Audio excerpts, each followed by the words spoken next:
Welcome back to Not Your Nerdy Neighbor. My name is Eric, and today I am going to cook some country-style pork ribs. Now, this cut is not normally available in a lot of supermarkets. You'll probably need to go to a local butcher for these ribs. They come from an area between where you get the Boston butt, which is a pork shoulder, and the loin.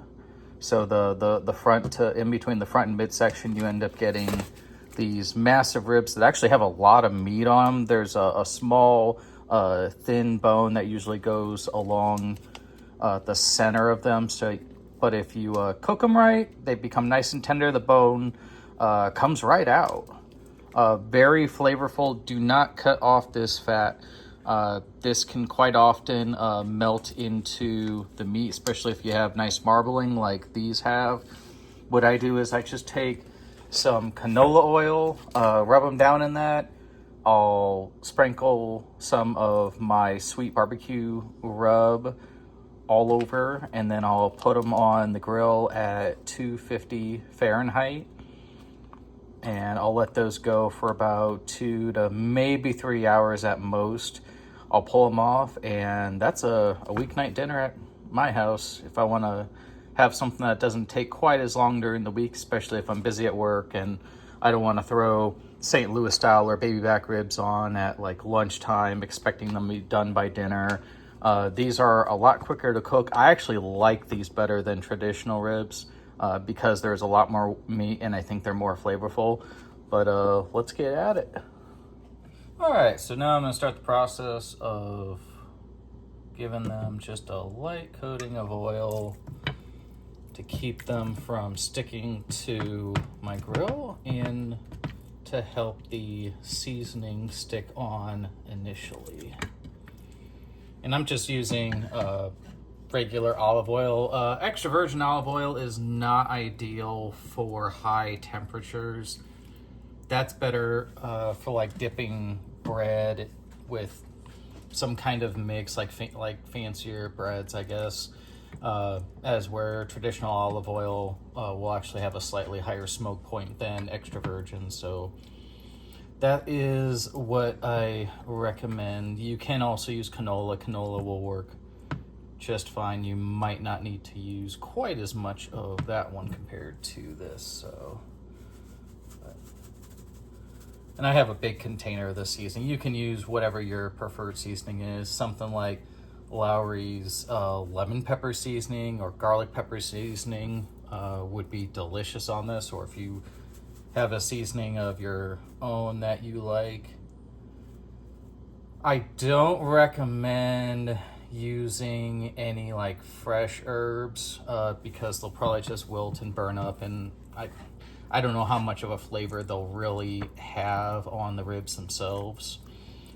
So I definitely recommend something that has some salt and pepper in the mix. Sometimes there's a little bit of sugar in the mix as well. I try to avoid those, but this is a sweet barbecue rub, so kind of hard to avoid that.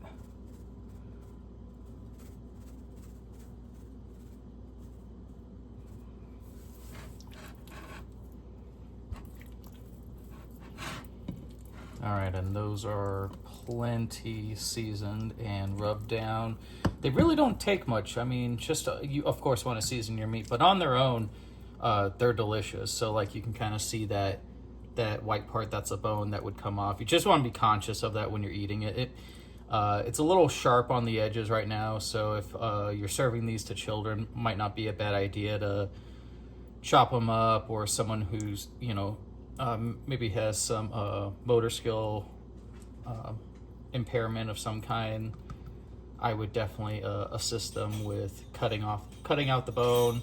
They're usually on the end, so then you still get the whole rib. Really, just my opinion on that. But yeah, I'll get those thrown on the grill now. Okay, so we're out at my grill. I have it preheated to 250 right now, and I'm just gonna lay them on there. I am going to lay them on there. If there's a fat cap, definitely do fat cap side down, like on this one, it's got a fat cap. Definitely lay that side down for color and flavor. This one doesn't. Not all of them will. But yeah, it's pretty straight. It's one of the more straightforward ones to do if you want to do ribs or want to learn on a less expensive cut of meat. I definitely recommend them. Most butchers will probably have them because otherwise it would be a piece of meat that they probably wouldn't sell. But no, they are super tender, very delicious. Definitely popular with my family if I cook for my family, or I bring it over to like my parents' house if we're having a cookout, and I have like a couple packs of those. Definitely no one complaining about pork country style ribs, that's for sure, or really anything off my smoker. But we'll come back in a few hours to those and dinner will be done. Okay, I am back. I'm just checking in on the ribs. I did give them one flip. Last time I was out, I didn't get that on camera, but yeah, you can tell which side is the side that is less done than the other. Ideally, it kind of cooks from all around. But what I'm going to do now is just temp it. The goal is to get above 145. I definitely want them warmer than that. The longer I can keep them on here, the more tender they'll be. Ideally 160, 170, so they're not as chewy, so they come off the bone a little easier. Another test you can do is you can take a fork in it. You take a fork, you stick it inside, and you give it a twist. If you have a lot of resistance, it means it's not done. If you twist and you have very little resistance, it's closer to being done. But always verify with a thermometer. That's more for like whether or not you can pull the pork apart. Better used for a pork butt versus pork ribs. But yeah, we'll come back to those probably about half hour to an hour, and they should be done. All right, we're back to check on the ribs again, and they are looking great right now.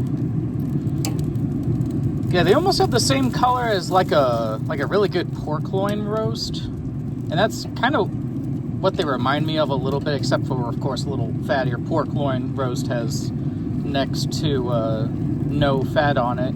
I did do a video on that if you are interested in cooking one in a pan. I used a cast iron pan for that, and it worked really well. I do want to do one on the smoker at some point for people who want to grill out, and I can do it in a way so that regardless if you have a smoker or even a gas grill, that you should be able to do it. But right now, previously mentioned that fork test, so I'm just taking my index and thumb. That is tender as hell right now. I'm gonna check this one. Super tender. This one, pretty tender. Most of it's tender. You kind of have to go with a little bit of your gut between the fork test and the thermometer. Definitely don't want pork sushi. That's not very much fun.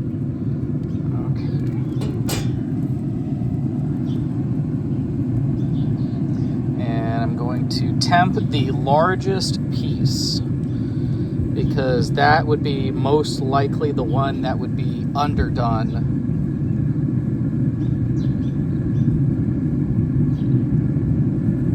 So we're at 153. I would prefer it to be closer to 160, but I'm gonna let these go maybe another 15, maybe 20 minutes. I'll come back out, check the tip, maybe closer to 10 to 15 minutes. But you definitely have to be above 145 for them to be safe to eat. But of course, for them to be tender, you want them, the further up you go, like on a pork butt, internal temp of 220 Fahrenheit is what you're looking for, which is really close to, I want to say, like 103, 104 Celsius if you're in other parts of the world, or a nerdy person like me who uses that for other things in life. But yeah, we'll come back to those. Okay, and while the ribs finish up, what I'm doing is I'm cutting up a bell pepper. Only thing I've done so far is cut the top off the pepper, so it looks like this. It's starting to wrinkle a little bit on the outside, but I'm going to be throwing this on the grill. Texture-wise, it's still basically the same, and it usually ends up getting a little softer on the grill, so normally you would want to eat this a little bit sooner, but there's nothing wrong with it. It just looks a little ugly right now. So, but after that, what I do, I rip out the center of it, so most of the pith is in my hand and I don't have to deal with seeds all over the place.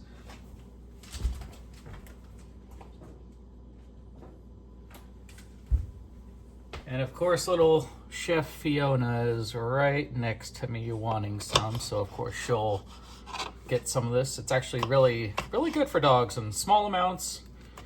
I would imagine it helps clean their teeth, and the bulldog types don't necessarily have the best teeth, so this is a good, healthy treat for them. So you just chop it up, like for whether it's your kids or animals. I actually used to have guinea pigs I used to give these to. Unfortunately, they all three I've had along the way have passed, so now Fiona gets all the dibs from the top part of the bell pepper.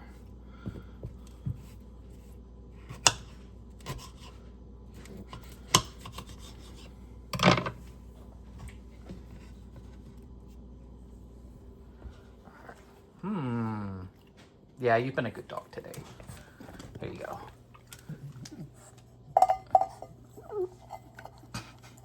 The sound she makes. All right, I'm gonna go back to chop this up. So for cooking this on the grill, so what I'll do at the end, I'll pull the ribs off, I'll crank the grill up. Mine goes up to, I believe, 450. I'll get it really stinking hot, and then I have a grill basket. You may have seen me use it in other videos, but I'll show you again, of course. So I just cut them up into quarters, and then I split those quarters in half. So I'm down to eighths, and that seems to be about the perfect size for the peppers, because I'm the only one in my house that eats them like this. So my wife prefers them fresh. I got this weird oral allergy syndrome of some kind, but I noticed if I cook my bell peppers, I don't seem to get it. I don't know what it is. You know, if you have an allergy to them, you know, definitely use caution. But mine's just kind of a goofy one that only affects my mouth. And I gotta feed the wife too. Happy spouse, happy house. All right. And then what I do with that is I'm gonna sprinkle some olive oil on those, and I'm going to use that garlic pepper mix I mentioned earlier. Yeah, you can have some. Okay. Here, it's just the smaller ones. Here. Here. Thank you. You don't have to cut it up for me. Huh? Thank you. You're welcome. Love you. Love you too. All right. I was making sure the missus got some. That's right. All right. Yeah, just put enough to coat the bell peppers, and that's it. And then lightly, since I'm the only one that eats them all, I can sprinkle as much of the seasoning as I want on there. But I don't normally put that much on. Go lighter rather than heavier on there. It's always easier to add. Kind of that mark twice, cut once mentality. But yeah, those are ready for the grill, and I'm gonna go check on the ribs again. All right, I am back outside, and it looks like it could storm here pretty soon, so I definitely want to wrap up. And those are looking how I want them. They're almost like a brown and red color at this point, and The fork test alone, since I previously temped them at like 156, I know these have got to be more than done, but for the sake of safety, I will always temp the larger of the pieces. Yeah, and we're over 160 at this point, which is why that fork test works so well. It doesn't work on steak. Definitely don't want to cook steak that way. Steak, you can kind of undercook a bit. Pork, nah, don't do that. You realistically, if it was like a pork chop, and I would like to do pork chops at some point. This actually comes off between the loin and the what's called the Boston butt, which is like a pork butt. It's a shoulder piece you make for like pulled pork. Yeah, definitely want to do one of those at one point, because you cook it to 145, and then what you do is you cover it up, and there's like a post cook that happens, so the temperature continues to go up, and then you have a nice juicy pork chop that is not dried out, which is like the biggest complaint people have with pork. You know, pork and turkey and chicken is that there's not they get too dry sometimes, and I actually gotta throw some more pellets in there, so I'll wrap this up real short and then show you what I'm doing with bell peppers. But yeah, no, these are perfect. I'm gonna let these sit for about 5-10 minutes and rest, and then they'll be good to go. But yeah, they look fantastic. Okay, and we are back. Sorry about that. I threw these on the grill before I had a chance to start my camera. But yeah, just light olive oil, a little bit of your preferred seasoning, get a little color on them. And it looks like I probably need to replace that diffuser pan liner. It's just basically aluminum sheet that goes over the top of it. Protects it so I don't have to replace that diffuser pan quite as often. I've gone through, this is my second one I was on, that I'm on right now, just because my first one I did not use those liners, and I ended up with a grease fire in my grill. If you watch my grill maintenance video, you'll see a picture of me. I kind of turned into a meme that, whoa, everything's okay. Kind of like that dog in that office where everything's on fire. Yeah, just look up meme, dog, everything's okay. If you don't know what I'm talking about on Google, you'll see what I mean. But yeah, let those sit for a few minutes, soften up, get a little color on them, and I'll call it good.